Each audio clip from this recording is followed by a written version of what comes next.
Thank you, Mr. President. Mr. President, I was sitting with the CEO of one of America's biggest and most influential companies last month, and I asked him a simple question. What could President Trump do that would be a bridge too far for you? What attack on democracy or the rule of law could Trump make that would cause you to speak up? His answer was pretty simple, and it was pretty confident. He said that if Trump were to ignore a Supreme Court ruling, that would cross the line. He was reflecting a familiar theme, that until President Trump thumbs his nose definitively at a court ruling, then his attacks on democracy are troubling but not lethal. It's normal politics up until that dramatic confrontation between the executive branch and the judicial branch, for which the Constitution, as we know, really has no prescribed remedy.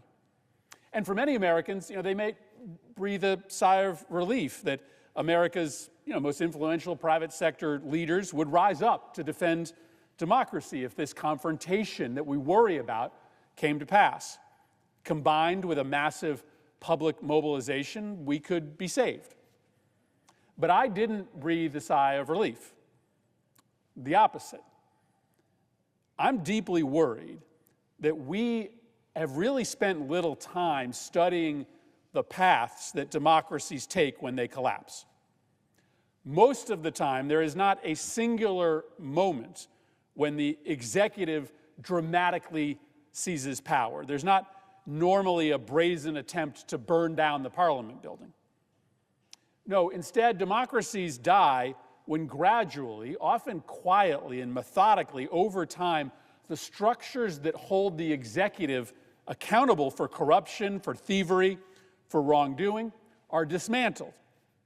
Dismantled so that citizens can no longer hold the executive accountable.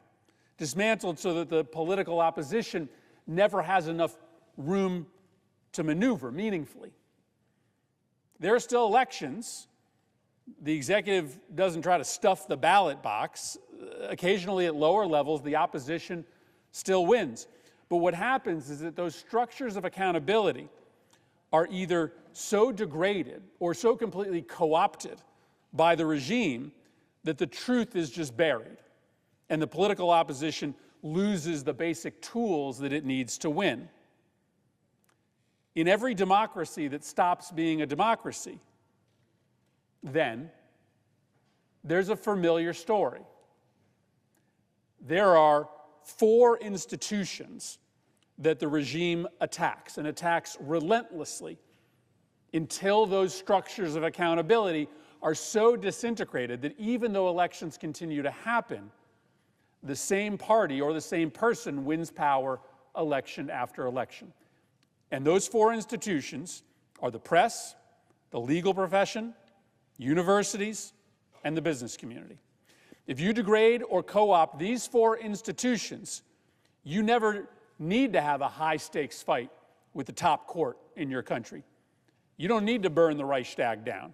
You can still have elections, but only one party will win. So that's why this CEO's assurance, frankly, sent a chill down my spine.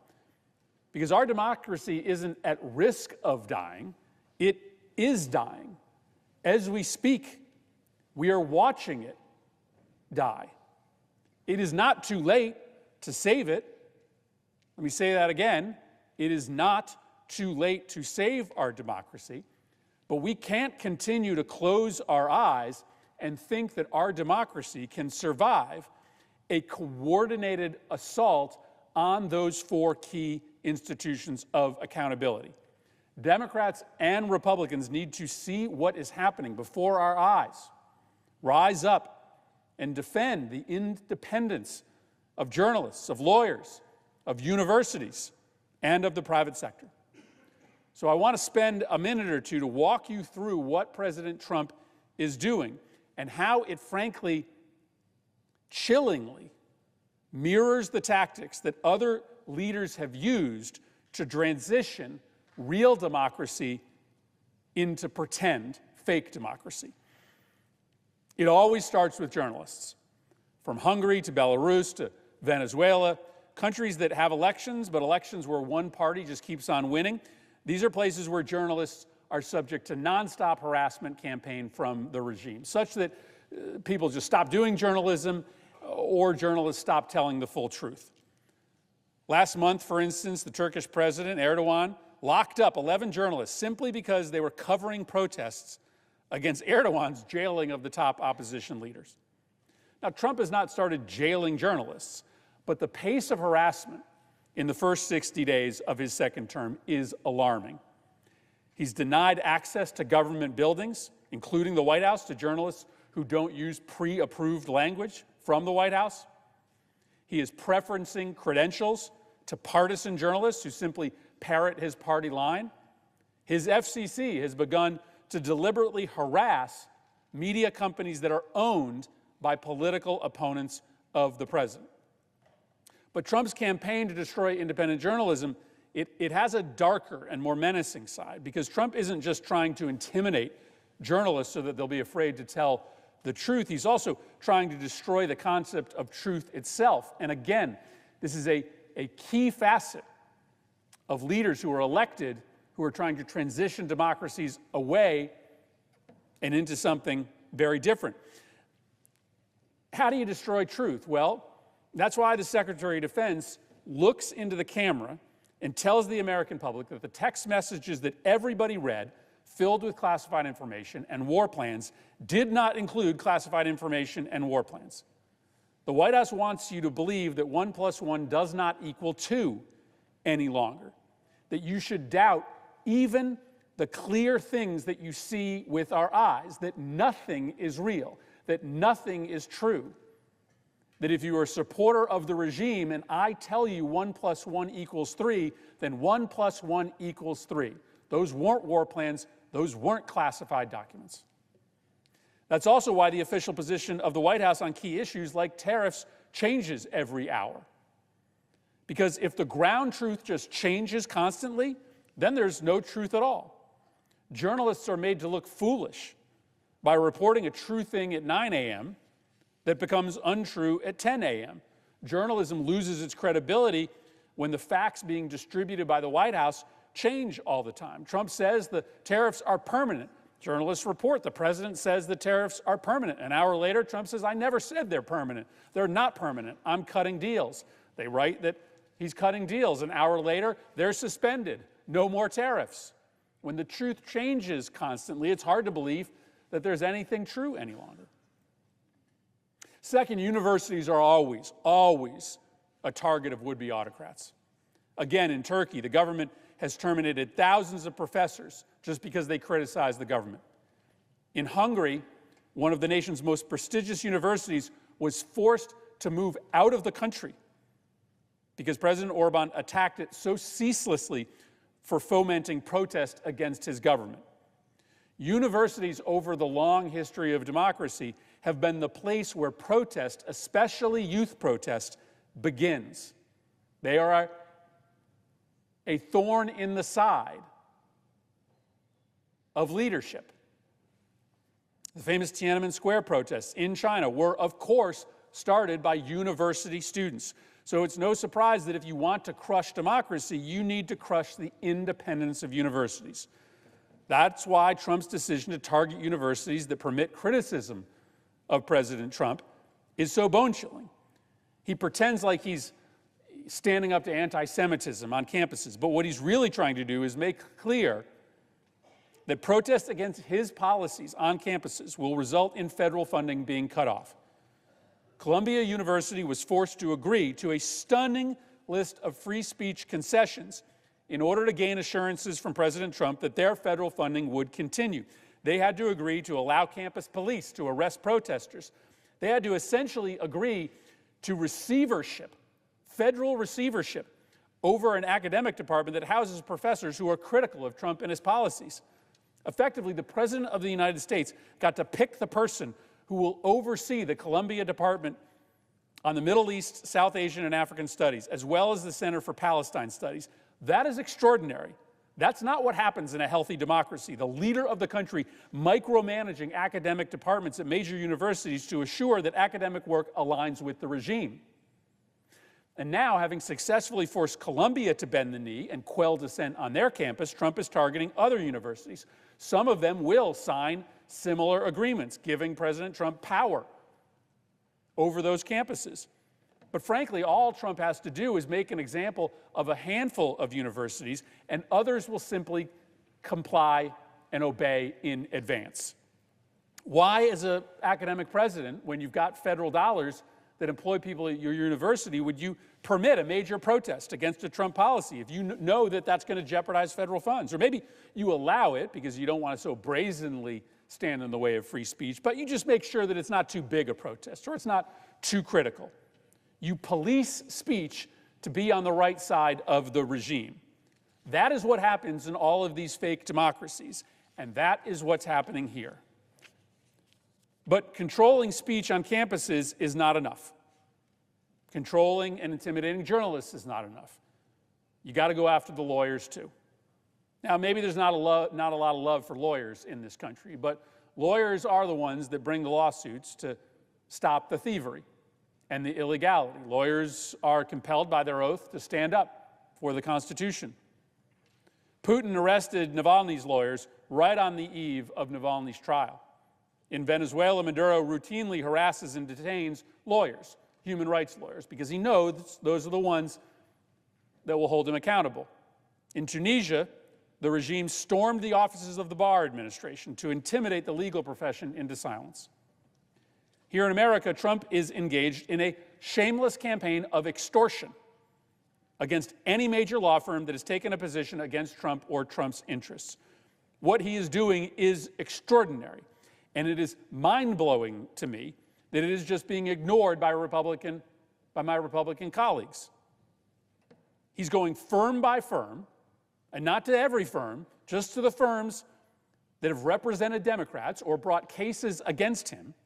And he's telling them that if they don't fall in line and stop doing work to oppose him, their clients will lose access to federal work. That is extortion. This body, Republicans and Democrats, should stand up against it. But it is working. Several law firms have signed deals with Trump that obligate them to support, guess what, causes aligned with Donald Trump. Paul Weiss was targeted by an executive order and struck a deal. But so did Skadden. They struck a deal with Trump before they'd even been targeted. Already, collectively, these firms have pledged, think about this, about $250 million of pro bono work to file cases in coordination with the President of the United States' political interests. And just like what happened with the universities, there's a lot of extra compliance that's happening. I know for a fact that firms that have already signed these agreements with Trump have gone above and beyond the terms of the agreements to quiet their criticism of the government. And no doubt every single major law firm will think twice before bringing an action against an illegal or corrupt action of the president in fear of Trump retaliating against their business. That's the point. The point is to try to crush dissent. The point is to try to stand in the way of anybody who is going to hold Trump accountable by using the power, the official power granted to him by the people of the United States to try to signal retaliation against anyone who dares oppose him. But collective action, it can be a powerful tool. Together, the collective might of our universities and our law firms is significant. So they could choose to band together and decide to sign no agreements with Trump, to refuse to let the President of the United States dictate the terms of their speech, their business, their defense of the rule of law. And I don't want to make the victim the perpetrator. This is all Trump's fault, what he is doing to extort political loyalty from universities and law firms. But instead of there being collective action on behalf of these industries, the opposite is happening. In the legal profession, when Paul Weiss was being targeted, the other big firms didn't rise to their defense, they started making calls to Paul Weiss clients and lawyers using Trump's assault as a means to poach business or partners.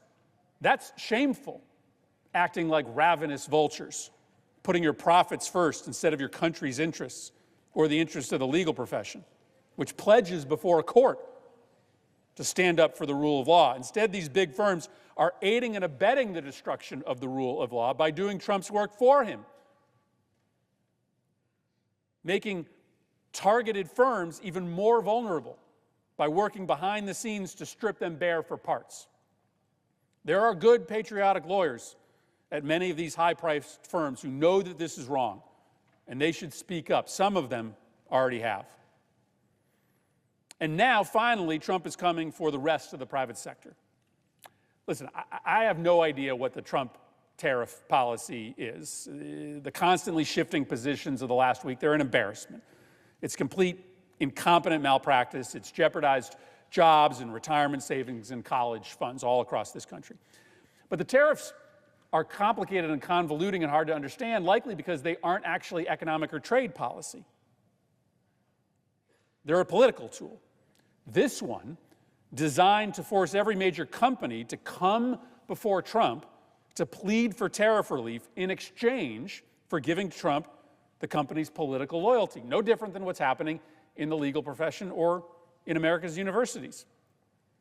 A tariff can be written very easily to favor one industry over another or one company over another, and the confusing nature of the tariff regime is a means for Trump to require every major company in the country to come on bended knee to him to get the relief they need. And that loyalty pledge could be anything: the purchase of some Trump crypto coin, public support for Trump's economic policies, donations to his political campaign. But having watched what Trump has done one by one to universities and law firms, why would we assume the tariffs aren't just simply a tool to do the same thing to big companies? So what I'm trying to say here is that you don't need a battle royale between the president and the Supreme Court for democracy to die. If journalists are constantly looking over their shoulder and unable to report on the truth, if protest is suppressed, even moderately, at universities, if lawyers start giving cover instead of uncovering corruption and illegality in the regime, if companies start being mouthpieces for the regime as a price of doing business, if all that happens, then we are not a real democracy anymore. We are a fake democracy. Elections still happen, like in Turkey, like in Hungary, like in Venezuela, but the rules are going to be tilted, and dissent will be suppressed so much that the same side, Trump's side, wins over and over and over.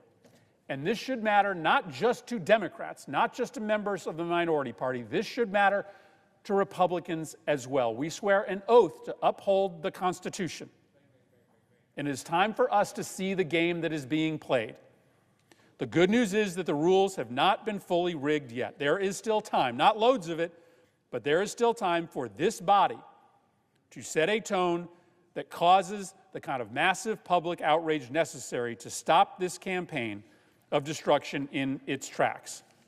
But that requires those of us who believe that the threat to democracy is urgent to act like it. That means saying to our Republican colleagues that we're not going to act like business as usual, that we're not going to proceed to legislation unless we have agreement, Republicans and Democrats, to stop this assault on free speech and dissent. It requires the minority party to say that right now. Only if we come together are we going to have a chance to save ourselves from the fate that has befallen so many other countries that have slowly, too quietly, seen their countries transition from real democracy to fake democracy. I yield the floor.